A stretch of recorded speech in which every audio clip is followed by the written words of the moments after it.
Manny Machado, third baseman for the Padres. He's going to be a Padre for the rest of his career. 11-year extension for $350 million. This is a guy that could have opted out of his current contract. That was a 10-year, $300 million deal at the end of the season.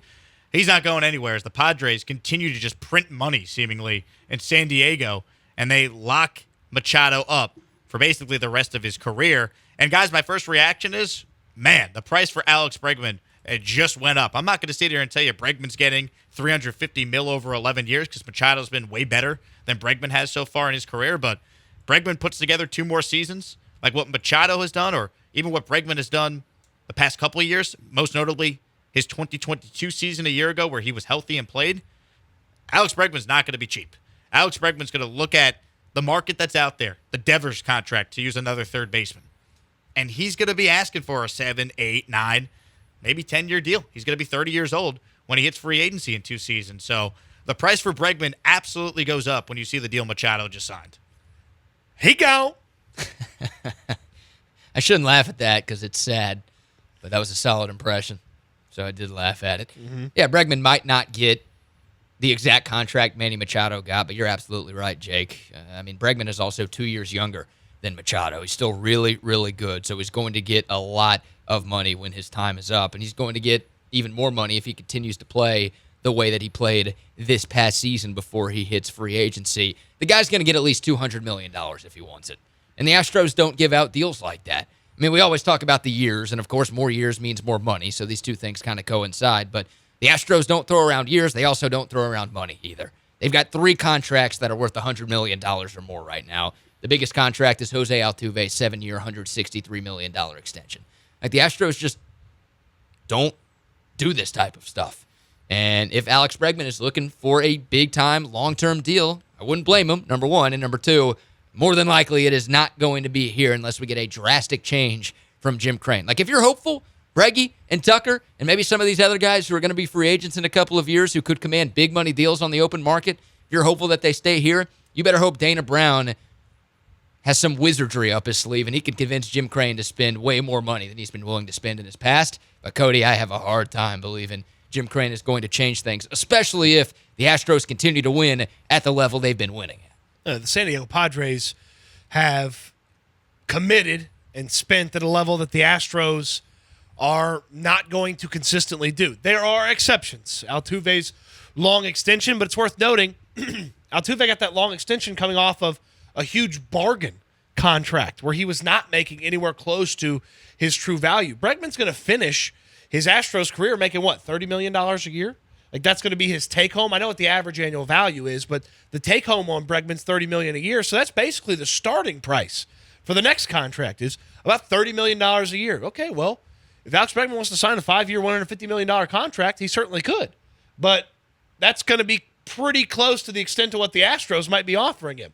He certainly can sign a much larger contract, a much longer contract as well. Bregman's going to need 2 really good seasons to get, enormous, crazy money. But there's going to be teams with the long-term commitment available for Alex Bregman if he wants to know, hey, I'm playing baseball in this spot for the next decade. There will be teams that will have that conversation with him.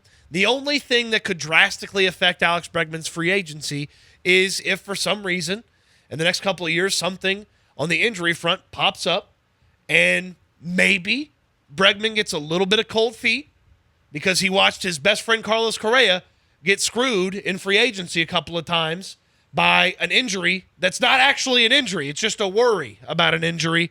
But if that's the case, then you're probably not even having the conversation about bringing back Alex Bregman if he gets hurt a bunch over the next 2 seasons. Here's the thing, too, with Bregman, right? So he's 28 right now. He'll be a free agent at age 30 after 2 more seasons. Like, if you're going to give him an extension right now, he doesn't want to take a 5-year deal. Yeah. He doesn't want a 6-year deal where he's then a free agent again at 35, 36 years old. That's nowhere's man. Or what's the phrase I'm looking for? That's no man's land. No man's land. Or Nowheresville. Nowheresville. Or Radiosville, as we learned. Just kidding. But you get what I'm saying? Like, that's like baseball player purgatory to be a free agent in your mid-30s. Like, teams want to get younger. They don't want to pay you that kind of money. So you're seeing these deals be 7, 8 years in length. So by the time you're done with that contract, you're like 38, 39 years old. You're thinking about retirement at that point. You're phased out of the game. You don't want to be stuck as a free agent at 35 or 36 years old. So if you're going to extend Bregman, you're talking about giving him like a 10-year deal right now or 11 years like what Machado just got. And that doesn't seem to be anything the Astros want to do under Jim Crane. No, that's not what they do. By the way, Cody, I should have let Jake work his way out of Nowheresville. I know. I did find it pretty quickly. Oh, I told you. That's why you found it. Yeah, but I was saying it as you said it. Was I not? No. I was. No. Andrew, check the tape. Oh man, you're right. I mean, it's just out of character for the Astros to do something like that, and it sucks. I mean, you're right. Breggy's going to be looking for that long-term deal. You would think he's also a winner. Like some of these teams, the Padres are desperate. They've never won a World Series. The Mets, it's been a long time since they've won one. Like the team seemingly throwing more money around, the team seemingly giving out these long-term deals are teams that are extra desperate. Like, I think part of Jim Crane's thinking for why he's let so many talented players go is his team won a World Series before he had to make a lot of these decisions, right? Like, they won one relatively early in their rise to the top, of course, back in 2017. So I think that's maybe impacted the decision, and it impacts some of the free agency decisions and contract decisions other teams make. It's that they're desperate because they haven't won in a while. There's going to be a team desperate for Breggy, not only because of his play. He's a beast. We know that. But he's also won 2 titles. Hell, hopefully he's got a third, maybe a fourth by the time he hits free agency. Like, you want a guy with that championship pedigree, which is going to increase the price tag even more for a guy like Alex Bregman. So, yeah, I mean, the way things are going, it feels like Jeremy Pena is going to need to find a new place to work as a valet, gentlemen.